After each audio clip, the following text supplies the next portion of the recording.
This is Rally Round the Cannon, some thoughts on Princeton's history by somebody who should know better. You meet the most interesting people in this job, and perhaps most intriguingly, many of them are dead. As a timely example, consider that if it weren't for Martin Luther King Jr. and his first sermon in the chapel 50 years ago, I never would have met the late Roland Frye of the class of 43 or Louis Werner of the class of 61. Perhaps, though, we should begin at the beginning with Reverend Ernest Gordon. Dean Ernie, as he was known everywhere on campus except to his face, came by his religion the old-fashioned way. He earned it. An agnostic Scots University man, he served as an Army captain in World War II and was captured by the Japanese.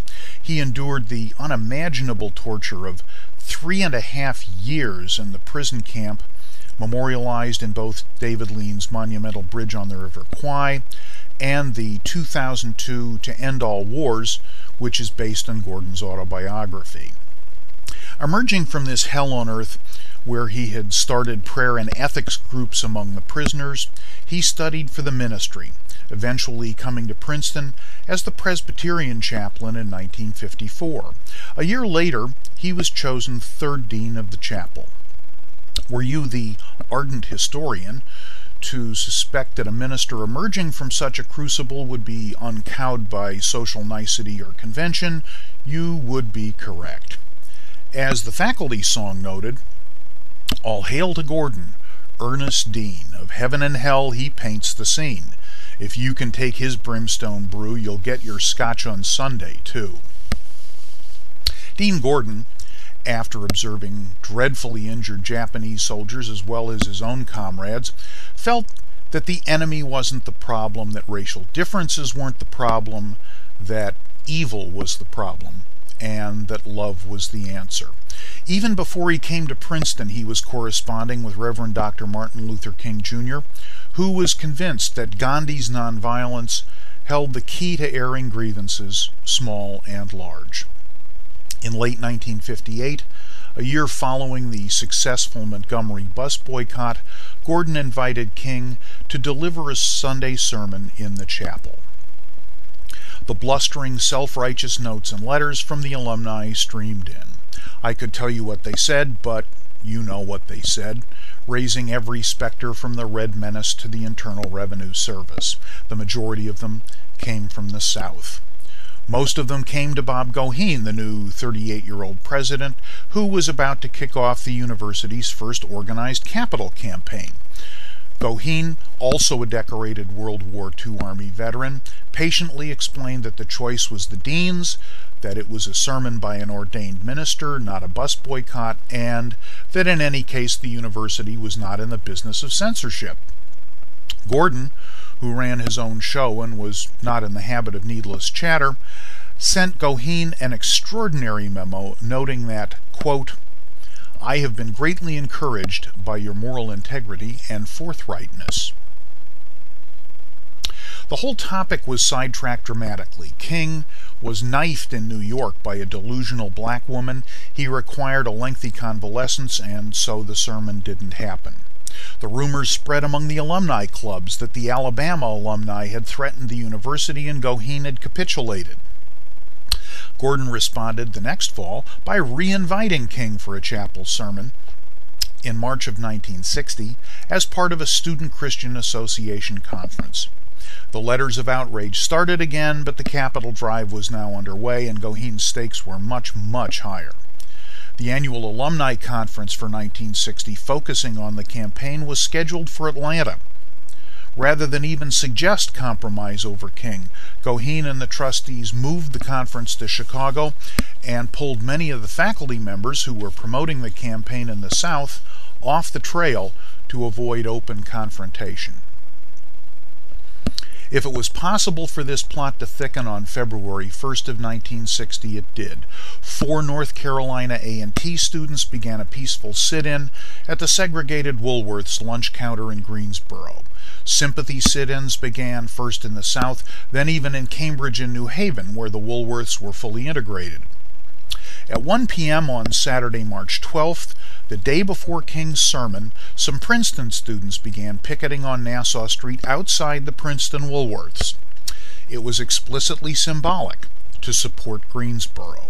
Not only did they not attempt to impede anyone going in, but when they ran out of poster board for signs, they went into the store and bought some. Of course, this didn't stop some other Princeton students from heckling them. Some of the town's high school-age denizens took the cue and tried to shove the marchers around. Township police removed the kids, and the picketers continued unruffled until their scheduled 5 p.m. stop. There were no plans to repeat. Rather than complain, the Woolworths manager noted to the press the value of and expressed sympathy with his colored customers. The next day's sermon was a Gandhi-esque exercise in restraint. Reverend King even noted that the Negro must not just be concerned with his own rights, but the brotherhood of all. Each of us, he said, must be concerned not just with the length of his life, but its breadth and height toward God. Only in that personal enrichment was there real human value. 3,500 people reportedly attended the service, although how they fit into the chapel I really can't imagine. It certainly was far, far above the normal Sunday. Only freshmen were still required to attend church services, and all they needed to do was to go anywhere in town once every other weekend. There was clearly demand for King's message, regardless of the alumni foo-for-ah. On Wednesday, March 23rd, the Student Christian Association sponsored a brief prayer service in the chapel at noon to express Christian concern over racial discrimination in the South and the North, with a free will offering for Dr. King's Southern Christian Leadership Conference, the SCLC. 150 people, about one-third of them students, attended, along with every chaplain on campus and Dean Gordon. University community reaction to these events were confusing. The Princetonian gave them each a couple page-one partial columns, most especially the Woolworths picketing, but editorially reacted very guardedly, opposing the picketing as antics, but supporting the prayer service and the donation to the SCLC. They had no opinion about the sermon. A frequent op-ed columnist, my newfound friend, the late Lewis Werner, strongly supported the picketers in his response column, noting, "The meek may inherit the earth, but not in the near future." Before April, the entire topic vanished from the prints.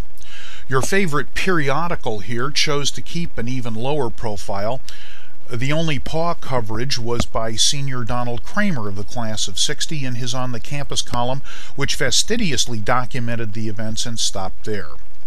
Outside of a couple to be expected letters to the editor later on, that was it. Even Dean Gordon, in a full 2-page spread in the Paw later in the spring, chose to write solely about undergraduates and religion, with no mention of human or civil rights of any sort, much less King's sermon.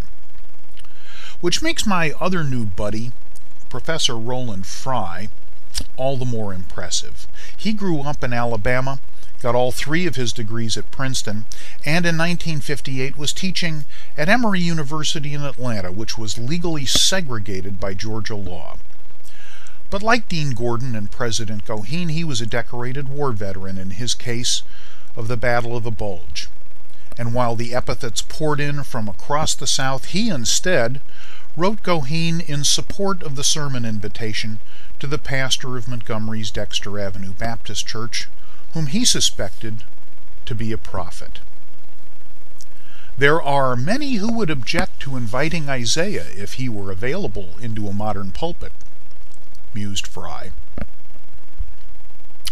He went on to become a renowned Shakespeare and Milton scholar, Penn's Schelling Professor of English Literature, honoree of the American Philosophical Society, and co-founder of the Center of Theological Inquiry in Princeton, which hardly surprised Goheen, I would suspect. But in 1958, Frye was simply a rational voice calling from the wilderness, encouraging the president to keep the faith so painfully realized by Captain Ernest Gordon in the jungles of Burma. The sermon that honored Gandhi may have been Dr. King's, but his officiants, Gordon, Goheen, and Fry made their faith known equally well. Dei subnumine vigit. Yours in virtual orange and black, this is Greg Lang of the great class of 1970. Rally Round the Canon is a podcast from the Princeton Alumni Weekly online.